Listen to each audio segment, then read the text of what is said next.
Hey guys, Jason Hitchings with Adept Defense. So in front of me I've got a gun that belongs to one of my students. And yesterday this was a complete bone stock Gen 4 Glock 19. And him and I got talking about some Glock modifications, and he was looking for some recommendations of things that he should look at doing to his gun. And he is enrolled currently in 2 upcoming classes with Adept Defense. He's got one coming up this coming weekend and then one that's about a month out. And I told him really there's only 2 modifications that I would recommend doing right away to a Glock.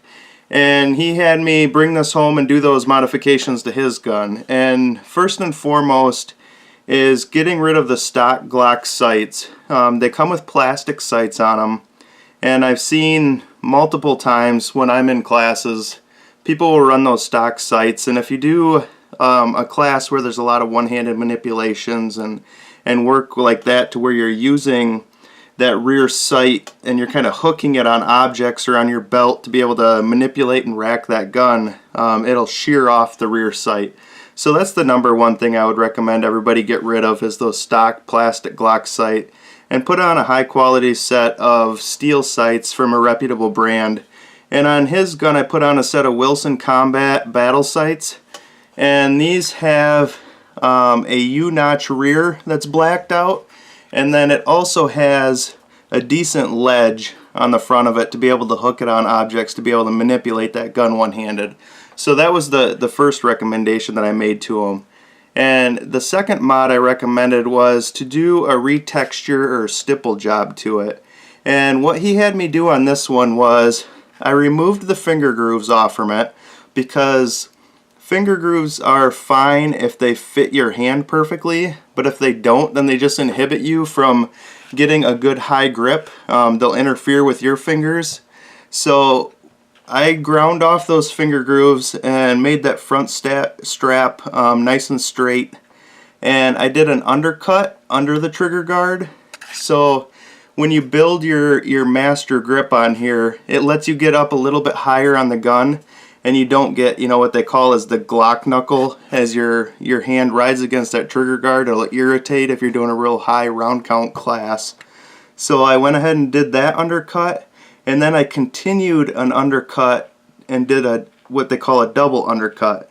So I continued it forward and thinned out this part too. And what that helps with is when you build your support hand grip and you roll that support hand up under the gun like this, it lets you get up a little bit higher. And then I also textured it so you have a good friction point with your support hand, and this camera angle kind of shows it best. You can see I took quite a bit of material away from here and then quite a bit away from here. I smoothed it out here and then textured it in this area. And then I continued that texture all the way through the side panels and here on the back strap area. And being that this is a Gen 4, it does have replaceable back straps. So I didn't put any stippling in this groove here where those back straps ride. So he still can use his back straps if in the future he wants to change the grip size for his hands. But I just basically retextured this gun and made it a lot grippier and a lot more friction in the hand. And it really comes in handy if your hands are sweaty, wet, or worst case scenario bloody. It just helps you get a lot more contact friction between your hand and the gun, so you can maintain a really good grip under recoil, so that gun's not moving around in your hand and you're having to reacquire and constantly shift that grip, because that just eats up time. And another area I added some stippling texture to is these points in here, and I did that on both sides. And one side is for your index finger to kind of have a reference point, so when you draw the gun before you get your finger into that trigger guard, you can have a reference point right here on the frame, which has nice texture on it. And then on the other side of the gun, when you build your support hand grip, when you have that good high thumbs forward grip, it gives a nice friction point for your support hand thumb to ride against. So those are 2 other areas that I stippled and put a little bit more traction on than what they come with.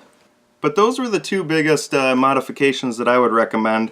A set of sights, they'll run you in the neighborhood of $100, sometimes less, $80 to $100, depending on what brand and style you go with.